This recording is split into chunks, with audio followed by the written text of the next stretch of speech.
Milí diváci, srdečne vás vítam v podcaste Jednoducho život. Veľmi sa teším z toho, akú úžasnú hostku mám dnes v štúdiu. Je to Divana Kal. Vítaj, Divana. Ahojte. Divana má toľko profesí a rôznych zameraní vo svojom živote, že sme sa zhodli na tom, že keby som vám ju predstavovala ja tými všetkými jej profesiami, tak by to mohlo trvať aj kľudne 15 minút. Takže vlastne ja prejdem rovno k tomu, že si skrátka multipotenciálna žena. A to bude zároveň jedna z kľúčových tém tohto podcastu. Čo to je tá multipotencionalita a akým spôsobom sa vlastne prejavuje v živote človeka. Pretože teraz nás veľmi veľa ľudí tlačí do toho, že si máme vybrať už konečne. Takže Divana, povedz, ako to teda máš a čo všetko robíš a prečo ti to tiež, ako mne, nejde si vybrať? Hej, nejde si vybrat, protože moje pole zájmu a toho všeho, co už jsem vlastně dělala, jaký mám za sebou zkušenosti a znalosti, tak by mi pro mě bylo škoda si vybrat jenom to jedno. Prostě ta multipotencialita je taková, že člověk prostě buď je expert v něčem a dělá to celý život a já jsem někdy těm lidem i docela záviděla, že to tak mají, že mi to přijde někdy jednodušší, protože ta multipotencialita je prostě složitá v tom, jak neustále přepínáš a studuješ nové věci. Vlastně v ničem nejdeš až do takové hloubky, jako ti specialisté, ti, co si opravdu dokázali vybrat a prostě jsou to lékaři, jsou to právníci a tady toto všecko. Ale já zase na druhou stranu, já se hrozně nerada nudím. Takže... To máme společně. A navíc mám ráda takovou tu živost a být v tom flow. Jakoby nějak to nedržet tu kontrolu nad tím životem. Takže vždycky, když ke mně něco přišlo a já jsem cítila, že hej, to by mě mohlo bavit, tak jsem do toho prostě šla naplno po hlavě. A v podstatě už to začalo ještě na střední škole na Gimplu, kdy jsem se odstěhovala už vlastně v 18 z domu a začala jsem žít s režisérem České televize, který byl o 20 roku starší. A on mě začal učit vlastně tu režii, střih. A začala jsem jezdit jako jeho asistentka režie s Českou televizí. Vlastně od těch 17,5 do 20 let, skoro 2,5 roku. A tam jsem si přičichla k té tvůrčí práci a mě to hrozně bavilo, ta televize. My jsme dělali dokumenty a on mi dal neskutečnou školu v tom, že já jsem si byla schopná vlastně prostudovat veškerý ten background té televize, ať už to je kamera, osvětlovači, prostě zvukaři, natáčení, skript, scénáře a tady toto všecko, dramaturgii. Já díky tomu jsem začala studovat ještě uměleckou školu. Taky jsem si vybrala, v podstatě nemohla jsem si vybrat obor, takže jsem si nakonec vybrala nová média a multimédia, což je zase multipotenciální obor a navíc jsme ještě měli to tak, že každý semestr, každých 6 měsíců jsme hostovali v jiném ateliéru. Takže kresba, malba, socha, animovaná tvorba, fotografie, takže tam to bylo ještě vlastně víc multipotenciální a snažila jsem se to vlastně všecko, jako by vždycky... Multipotenciálové jsou jako houba. Oni strašně moc nasávají a já jsem to se snažila nasávat co nejvíce těch informací a nějak to neustále integrovat. A abych se uživila, tak jsem vlastně začala dělat za barem šichty noční. Takže moje první práce placená byla vlastně barmanka v rockovém klubu, undergroundovém. Taky veľa zkušeností. A tam si mi potom ještě našla jedna žena, která vlastně ve mně uviděla nějaký takový ten vůdčí potenciál a přešla jsem tady z tohoto klubu dělat dramaturgii a produkci hudebního klubu a potom i velkých festivalů, kde jsem dělala backstage catering management. A vlastně celou dobu jsem studovala tu školu a když jsem už končila, tak jsem nevěděla, jak to vlastně, co si vybrat. Já jsem celý život měla problém, nebo prostě s tím, že spousta dětí už i ve školce věděli vždycky, co budou dělat, čím chcou být, co si mají vybrat a já jsem s tím měla teda kurňa velký problém a už jsem z toho začínala být nervózní. Tomuto ja úplne rozumiem, pretože ja som to mala podobne. Od detstva vlastne som robila toho veľmi veľa a preto ja som si napríklad vybrala štúdium divadla, lebo tam to tiež bolo tak trochu dohromady, že tam bola aj hudba, aj to hovorené slovo, výtvarné umenie. Študovali sme dejiny, filozofiu, čiastočne politológiu a veľa vlastne odborov. Aj to štúdium bolo také rôznorodé, ale tiež som popri škole mala 3 práce a vlastne stále ma to bralo rôznymi smermi. Ja som vlastne chcela túto tému otvoriť kvôli tomu, lebo sa dnes s tým veľmi stretávam. Veľa ľudí s tým má problém, že sú určité tlaky, dokonca aj v rámci nejak buď sebarozvoja, alebo aj poradenstva v biznise, tak všetci tí poradcovia, taký ten americký marketing, že keď chceš uspieť na trhu, tak sa máš rozhodnúť pre jednu vec, zacieliť tam všetku energiu a pozornosť a vtedy budeš úspešný. No ono je to ako veľmi pekné a vlastne to asi aj platí, iba že čo majú robiť ľudia, ako sme my, že áno. Já se o to snažila normálně právě, jak jsem se potom dala na tu cestu toho seberozvoje a tady toho studia vlastně těch biznisových mentoringů a kurzů a úplně mrtě, co jsem to tím vlastně prošla a naposlouchala a tady s tím jsem měla fakt velký problém, jo, protože přesně tady toto, co říkáš, vyber si to jedno a to komunikuj a to jeď, jinak ty lidi prostě nebudou vědět, co děláš, jak děláš a budeš to mít celé rozplíznuté. Musím říct, že jsem se snažila, ale rozhodně mi to moc nešlo a i když už jsem vlastně chtěla vědět s nějakými programy a s nějakýma věcma, že jsem nad tím třeba půl roku fárala a připravila si online programy a tak v této chvíli na design, jo, protože to, co jsem nejdelší dobu v životě dělala, tak byl design interiéru. Tak stejně mi to nešlo. Mě to prostě nepustilo. Já jsem tam měla takový ten blok, že prostě teď jenom o tom, jak něco vypadá. To je tak všechno provázané a mně se to skládalo. Já třeba, když už jsem potom dělala s těma klientkama, když jsme předělávali jejich byty, nebo jsem je pomáhala stěhovat a vlastně tvořit úplně nový domov, tak já jsem viděla, jak obrovsky jsou provázané. Třeba to jejich vnitřní nastavení se odráží v tom, jak to chtějí mít, nebo jak by to měli mít kolem dokola. Pak jsem začala studovat human design. Tam jsem pochopila, že to je tak individuální a tak provázané, to jako vnitřní, vnější. Ta estetika je naprosto individuální a musí odrážet toho člověka a potom jsem většinou končila tak, že jsem jim pomáhala upratat spíš ty hlavy.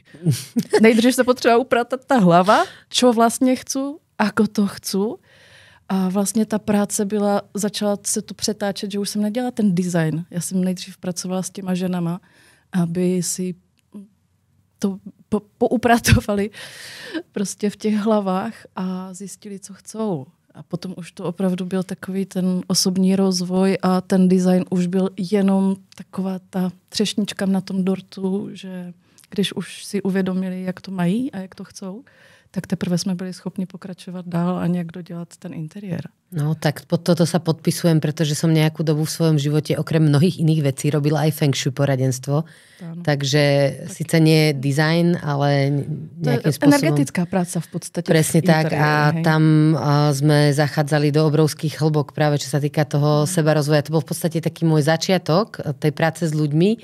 Paradoxne som tiež na to išla cez tie priestory, ale veľmi veľa to vypovedá o človeku a naozaj sa to nedá jedno bez druhého. A ďalšia taká oblasť, v ktorej to vnímam ako veľmi silno previazané, je biznis.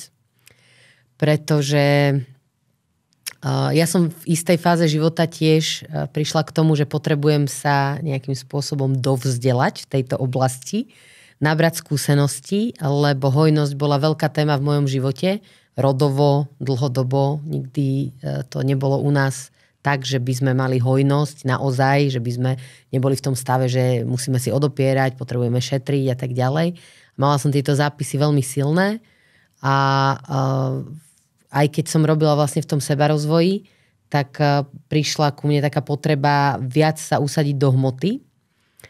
Ale znova som zistila, že to nie je o tom, že sa človek naučí nejaké techniky, má nejaké super vymakané nástroje, ale pokiaľ sa neudeje ten shift v tej hlave a človek vlastne nejde do hĺbky v tých programoch, ktoré mu bránia v tom naozaj sa úplne posadiť do tej svojej sebahodnoty a dostatku, tak vlastne sa nedieje nič. Preto som potom vyvinula ten program Sebahodnota, sebaláska, dostatok. A ten vlastne je stále živý. Ten si teraz strihala, alebo teda dávali sme ho na platformu. To by som rada teda pozvala hlavne ženy, že spolu s Divanou dávame dokopy takú členskú sekciu Ženy Zeme, kde sa práve budeme venovať rôznym aspektom života ženy na Zemi. Čo to znamená byť skutočne na Zemi, spojená so Zemou po všetkých stránkach. Ako to vyzerá, keď máte v živote upratané, skutočne upratané, nielen v byte, nielen v hlave, ale aj vo svojich vzťahoch, vo svojich pocitoch, emóciách.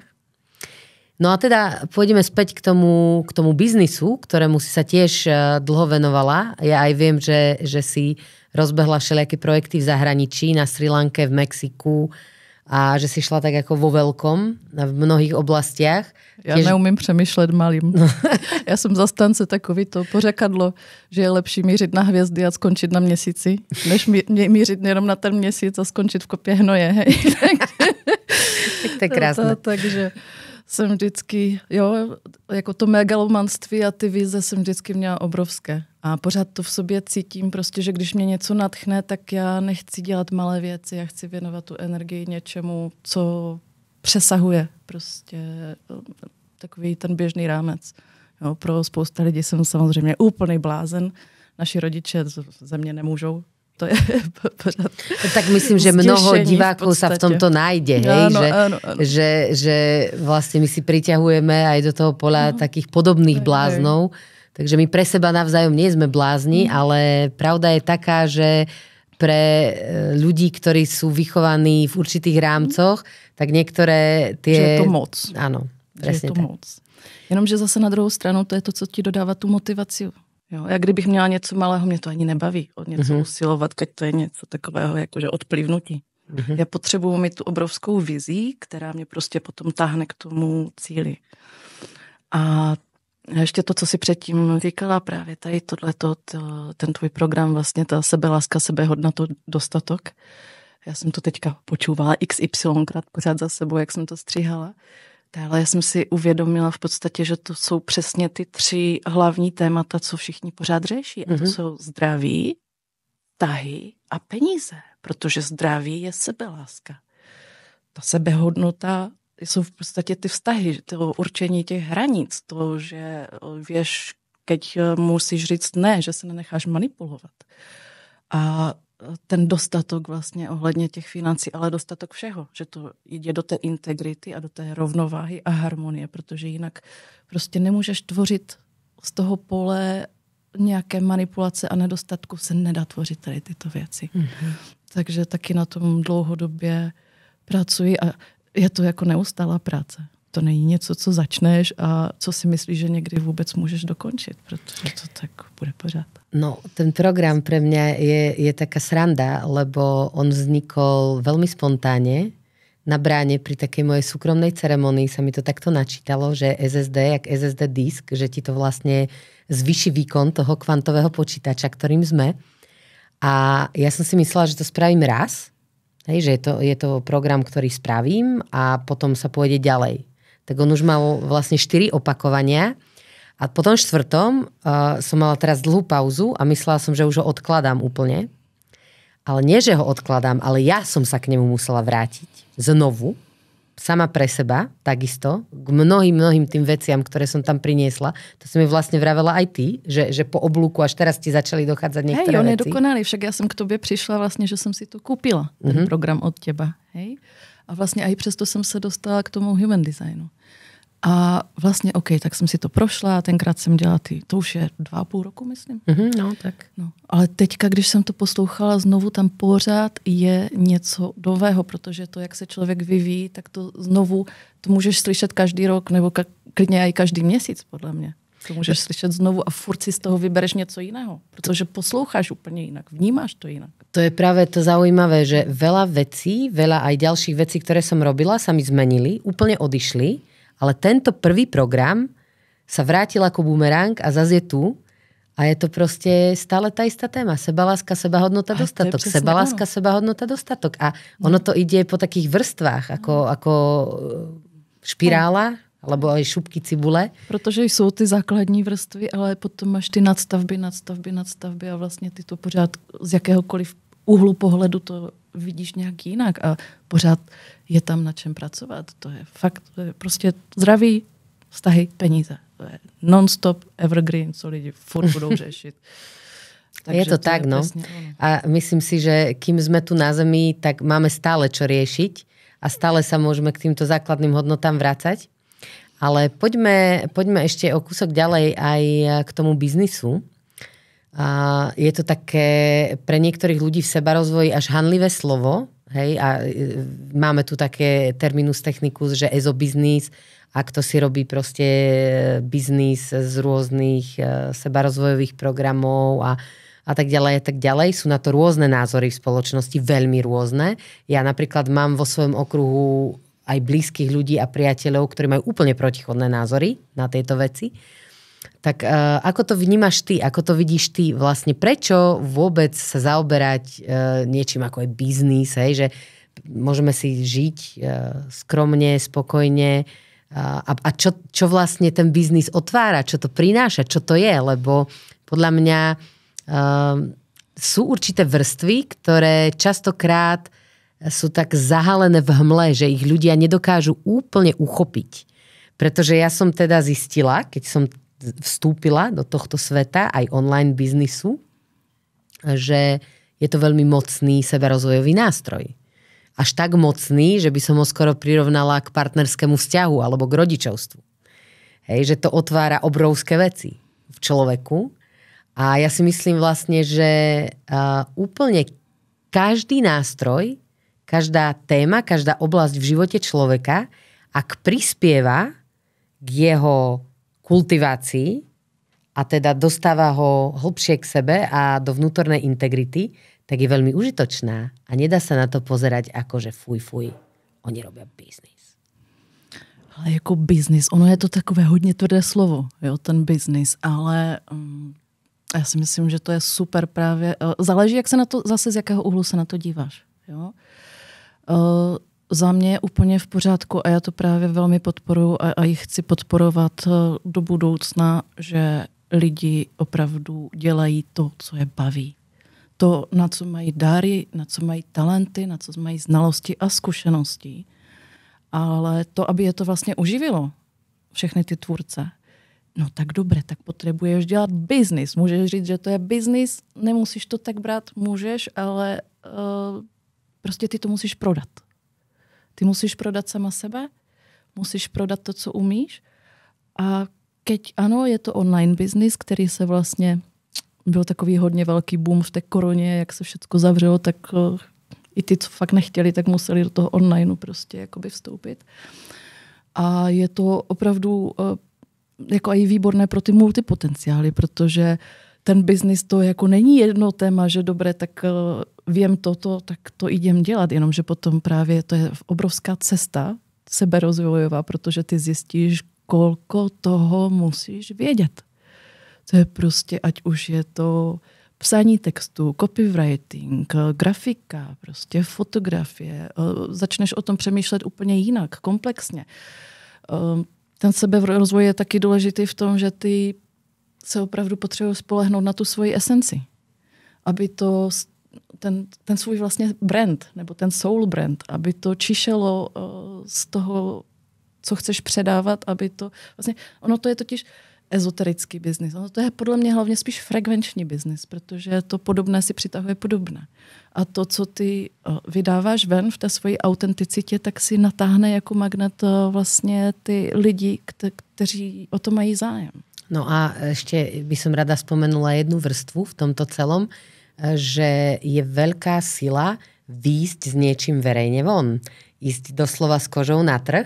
Tak hej, a teraz vlastne ty dostávaš rôzne názory, interakcie, musíš si to ustáť. A hejty. a hejty a toto. A potom aj tá druhá strana, že si ťa začne niekto klásť na piedestál a idealizovať a ty sa náhodou rozídeš s partnerom alebo proste máš nejaký prúser v živote, hej, a hneď je to považované za neviem čo, proste, že je to si úplne zlyhala na celej čiare a všetkých si sklamala, lebo ty nemôžeš už vlastne ani... Ona je to obrovská výzva potom, že? Protože když si v tom onlineu vlastně a neustále sdílíš sama sebe a nechceš se přetvařovat, že chceš opravdu zůstat v té svoji autenticitě a v té pravdě, tak ono je to opravdu, jak by se slekla do naha. Často. Hlavně, když to není všechno super happy a super růžové.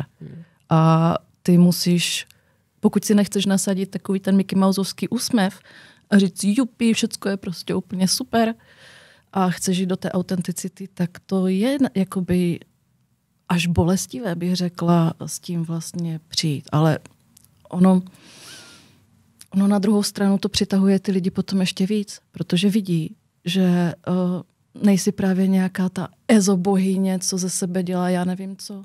Vidí tu lidskost, vidí tu autenticitu a to je právě to, co si myslím, že přitahuje čím dál tím víc.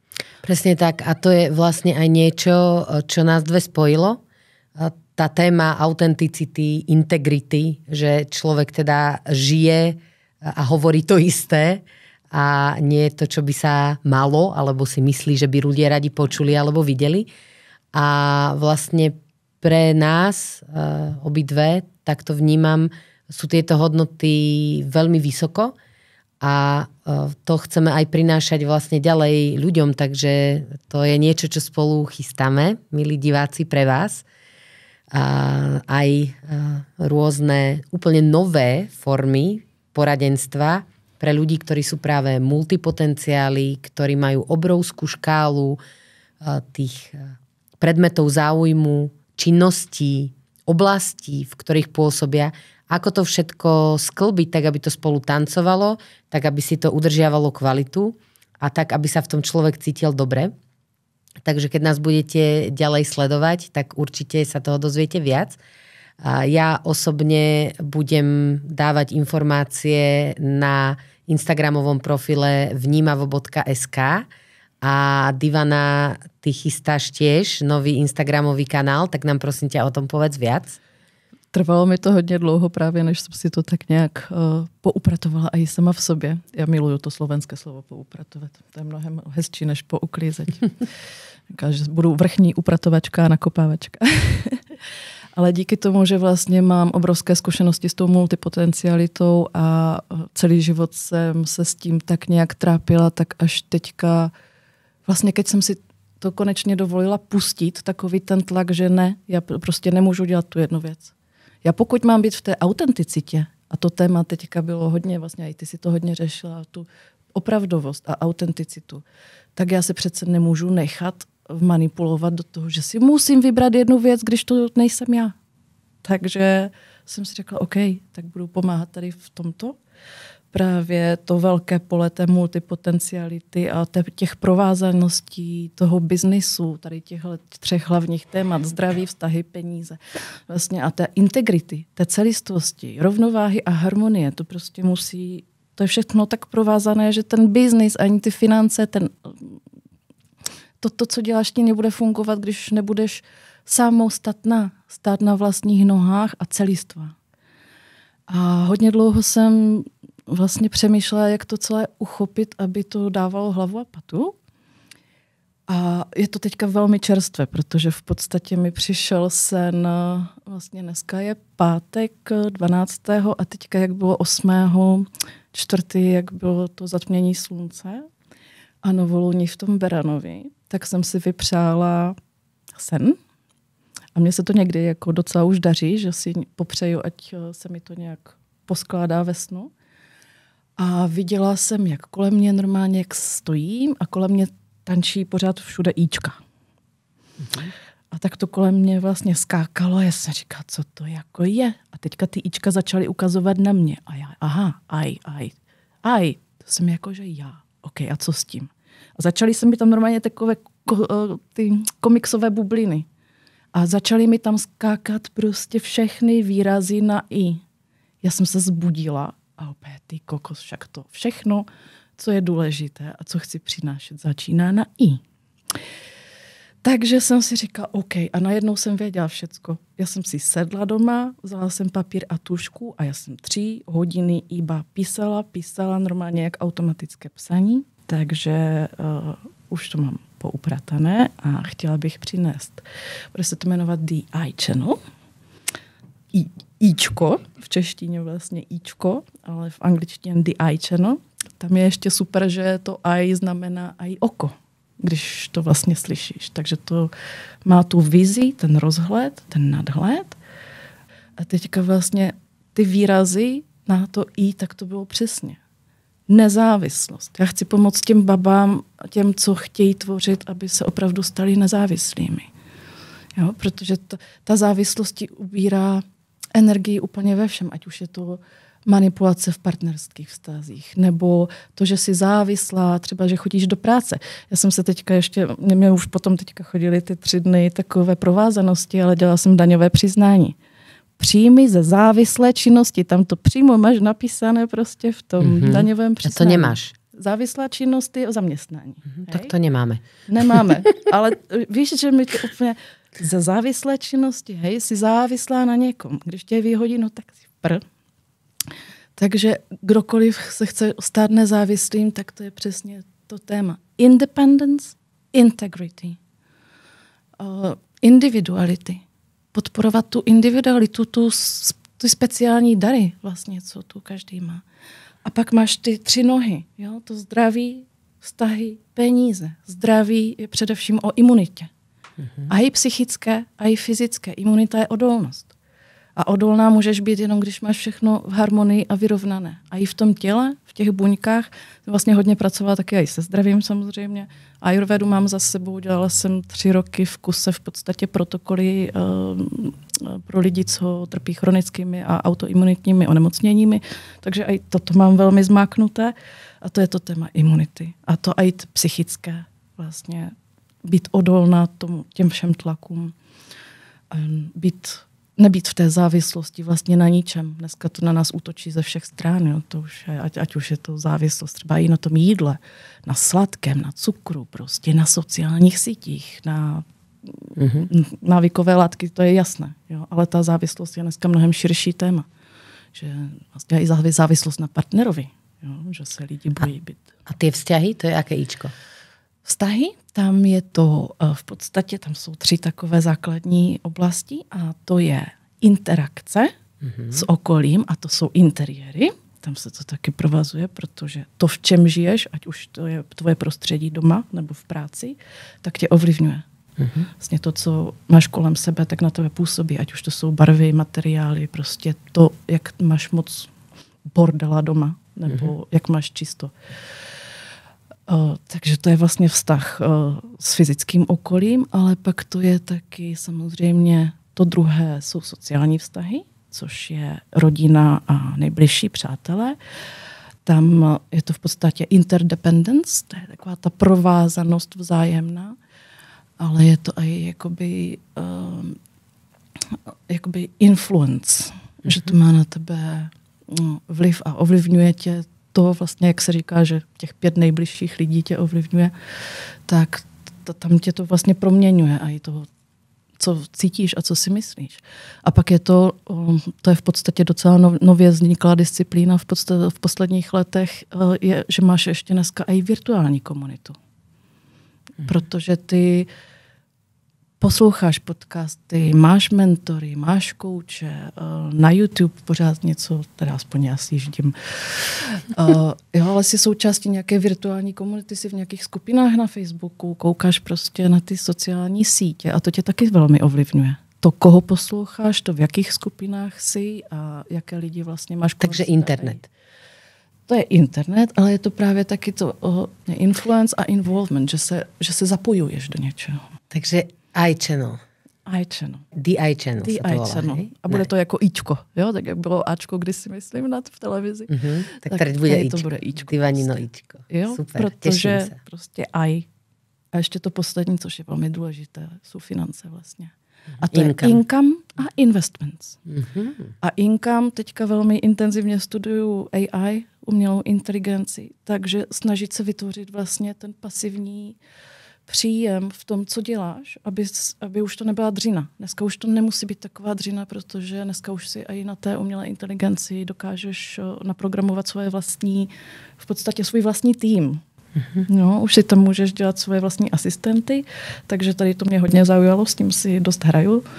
Ten content v podstatě, se kterým jsem měla hodně velký problém, že copywriting a to, že někdy s těma slovama, že úplně bože, já o komkoliv napíšu cokoliv, ale o mě mi to moc nešlo, nebo o těch věcech, takže to je úplně super pomoc. Takže vlastně se to bude zaměřovat i na ten pasivní příjem. A investments, když už to máme pobrat nově, tak především ty kryptoměny, protože se chystají obrovské změny a jsem si jistá, že za chvilku budeme už bez papírku a všechno se bude vlastně digitalizovat. A je lepší být připraven, než překvapen. Mnoho ľudí z toho má strach, ale to je veľká ďalšia téma. Bohužiaľ teda asi moc neovplyvníme to. Teraz už je to tak ďaleko, že je najlepšie s tým sa naučiť nejakým spôsobom tancovať, tak aby sme pritom nestratili sami seba a práve preto vnímam, že sú dôležité tie ostatné oblasti na to ukotvenie vlastne v tej integrite. Ono je to takové, jako víš co, jediný vesmírný zákon je, že všechno se neustále mění. A ono se to neustále mění i teď a právě, že naopak se to ještě pořád všechno zrychluje. Kdyby si 30 roků zpátky bych ti řekla, že budeš platit mobilem nebo hodinkama, tak se taky jakože úplně... Jenom si vzpomeň, jak obrovský byl jakoby odpor k platebním kartám na začátku. Jo? Já nevím, jak jsi to měla ty, ale hlavně ta starší generace, ty úplně nějakou plastovou kartičku, že to? Jo? Môj otec dodnes neuznáva vôbec ako existenciu internetu. Má pocit, že to nás ako úplne zničilo ako ľudstvo, takže hej, tá staršia generácia asi má problém s týmito digitálnymi vecami. Je v tom veľa hrozieb, to vidíme aj u mládeže. Ty si vlastne aj mama 2 detí, popri tom všetkom. Ja tiež inak. Takže dá sa to, hej? Keď sa niekto pozerá, kto má pocit, že je toho moc, tak... A ještě samoživitelka v podstatě, hej. Mám muže Slováka, právě východňára, který dělá na stavbě a vidíme se víkendy a vidíme se volno, ale prostě takový ten 9 to 5 od pondělka do pátku fičím s nima sama. Ešte na baráku. Ešte by som rada teda povedala divákom, kde ťa nájdu. Nejaký kontakt, ak určite, si zaujala a čo všetko teraz je také aktuálne, čo prinášaš, okrem toho teda, že my 2 spolupracujeme na projekte Ženy Zeme, aj na tých obidvoch našich nových Insta profiloch budeme spolupracovať a v mnohých ďalších oblastiach. Dá sa povedať, že sme už taký teraz zomknutý tím, ale napriek tomu je kopec vecí, ktoré robíme samostatne, pretože my sme obidve veľmi nezávislé osoby, takže sa to nedá úplne zviazať takto.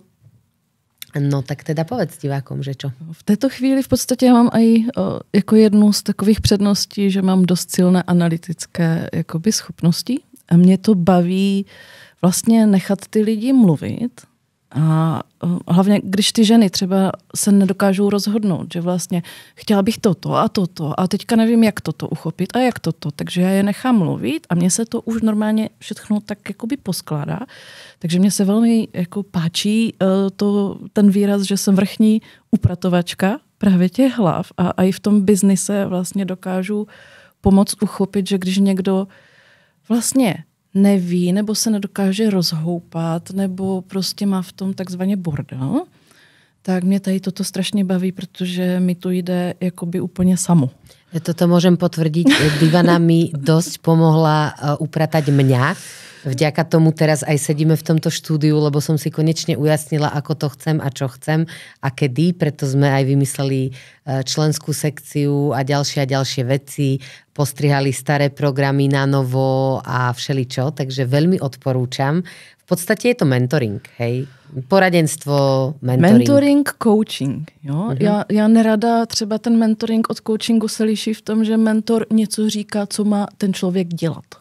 Je to trošičku, to má jiný náboj, než ten coaching mám radši, protože ty se přesně mířenýma otázkama to vlastně dostane ten člověk odpověď sám ze sebe, z toho zdroje. Protože ten mentoring je vlastně posouvání člověka někam, kam on třeba nemusí vůbec chtít. Takže ten coaching je spíš takový lepší a je to takový, vrchní upratovačka a nakopávačka. Já myslím, že to je úplně super. Dobre, a teda tá stránka?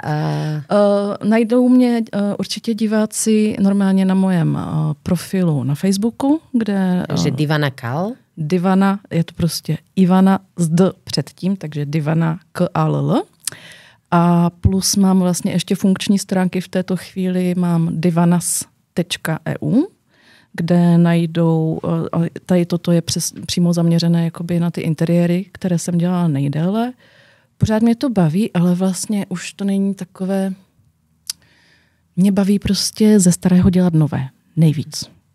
Jo, já jsem docela vyhořela na těch stavbách. Já jsem vlastně stavila i hotel v Asii, kde jsem 10 let žila. A trošku jsem na tom vyhořela. Mě nebaví už dělat tak obrovské komplexní věci vlastně úplně na novo. Já mám nejradši, když někam přijdu a vlastně si dokážu pomocí intuice a nějakého načítání těch frekvencí a energie těch lidí vlastně přetvořit ten prostor tak, aby jim to vyhovovalo, aby se cítili úplně jinak. A je úplně super vlastně s Julí Krakovou jsme vymysleli, když jsme dělali nějaký brainstorming, tak mě prostě napadlo udělat propojení human designu a designu interiéru.